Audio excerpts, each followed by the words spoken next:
Assalamualaikum warahmatullahi wabarakatuh. Pemirsa Insan TV yang semoga dirahmati Allah, sesungguhnya syarat diterimanya amal ibadah adalah dua. Yang pertama adalah ikhlas.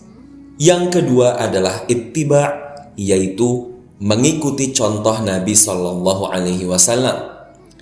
Tanpa keikhlasan, amal ibadah yang kita lakukan akan sia-sia.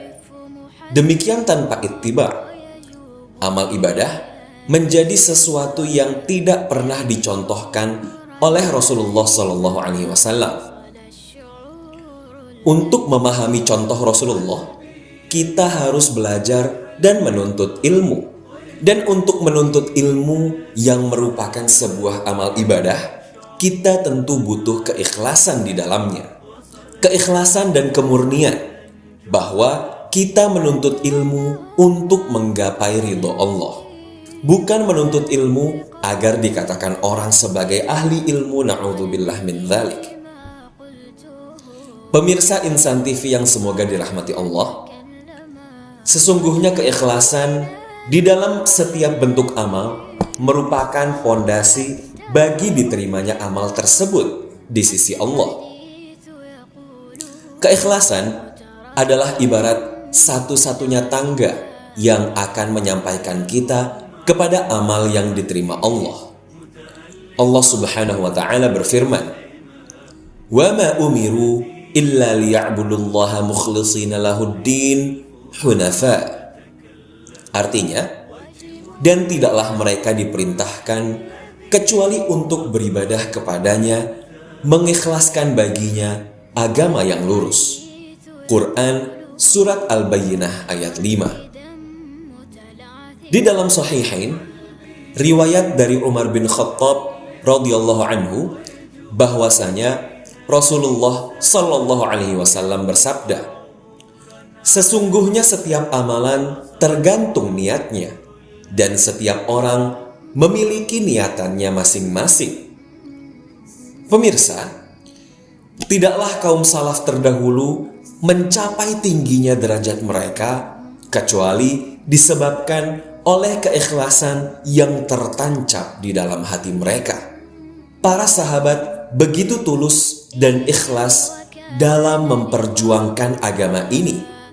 Mereka rela mengorbankan tenaga, waktu, bahkan seluruh harta dan jiwa mereka sekalipun. Maka tidaklah heran ilmu agama ini begitu dekat dengan mereka. Maka tidaklah heran kaum muslimin di generasi berikutnya wajib mengikuti pemahaman mereka. Dikarenakan tidak ada umatnya Rasulullah SAW yang lebih ikhlas daripada kaum salaf. Abu Bakar Al-Marudhi berkata, "Aku pernah mendengar seseorang bertanya kepada Abu Abdullah, yakni Ahmad bin Hanbal, berkenaan dengan kejujuran dan keikhlasan dalam beragama. Maka Ahmad bin Hanbal menjawab, dengan kedua hal itulah derajat sebuah kaum menjadi tinggi.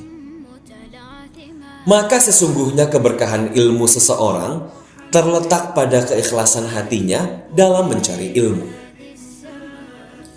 Pemirsa Insan TV yang semoga selalu dirahmati Allah, keikhlasan dalam menuntut ilmu dibangun di atas 4 landasan. Yang pertama adalah menuntut ilmu dengan tujuan mengangkat kebodohan dari dalam diri, yakni dengan mempelajari cara-cara mendekatkan diri kepada Allah sesuai tuntunan Rasul-Nya, serta mempelajari hal-hal yang berkaitan dengan perintah dan larangan Allah. Yang kedua adalah menuntut ilmu dengan tujuan mengangkat kebodohan pada lingkungan sekitar, yakni dengan mengajarkan orang-orang di sekitar kita dan memberikan arahan tentang hal-hal yang membawakan maslahat bagi dunia dan akhirat mereka. Yang ketiga adalah menuntut ilmu dengan tujuan menghidupkan ilmu agama dan menjaganya dari kepunahan.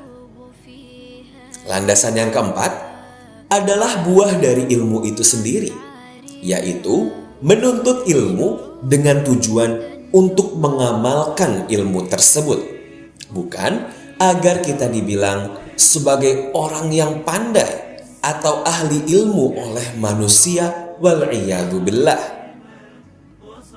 Dahulu, para salaf sangat khawatir jika keikhlasan hilang dari proses menuntut ilmu yang mereka lakukan. Sehingga mereka pun sangat berhati-hati dalam mengaku-ngaku bahwa diri mereka ikhlas. Dan hal tersebut bukan karena mereka memang tidak ikhlas. Akan tetapi, keikhlasan dalam sebuah amalan cenderung akan menguap ketika kita mengumumkannya kepada orang-orang. Jika keikhlasan dalam sebuah amalan menguap, maka itulah pertanda dari amalan yang tertolak. Na'udzubillah min dzalik. Dahulu, Imam Ahmad bin Hanbal pernah ditanya, "Apakah kamu menuntut ilmu karena Allah?" Maka beliau pun menjawab, "Karena Allah." Jelas berat, akan tetapi itu adalah sesuatu yang sangat aku cintai. Barang siapa yang tidak ikhlas, maka sungguh ia akan kehilangan banyak sekali ilmu yang bermanfaat dan kebaikan. Maka seseorang yang menghendaki keselamatan, hendaknya sekuat tenaga mengusahakan keikhlasan dalam setiap perkara. Baik perkara yang kecil maupun yang besar, baik perkara yang tersembunyi maupun yang nampak. Sebaiknya kita menjaga betul keikhlasan dalam diri kita. Kita jaga baik-baik amalan-amalan kita agar tidak kita sebarluaskan di sosial media. Kita jaga agar hanya ridho Allah lah yang kita cari, bukan ridho manusia. Sufyan Ats-Tsauri berkata, "Sungguh aku tidak pernah memeriksa sesuatu yang begitu berat bagiku kecuali niatku. Karena niat begitu mudah berubah-ubah." Sulaiman Al-Hashimi juga berkata, "Bisa jadi aku mengajarkan sebuah hadis dengan sebuah niat. Namun sebelum hadis itu selesai, niatku berubah. Maka ternyata mengajarkan sebuah hadis saja membutuhkan banyak sekali upaya niat." Semoga Allah Subhanahu wa Ta'ala selalu memudahkan kita dalam menjaga keikhlasan dalam menuntut ilmu. Amin ya rabbal alamin. Wassalamualaikum warahmatullahi wabarakatuh.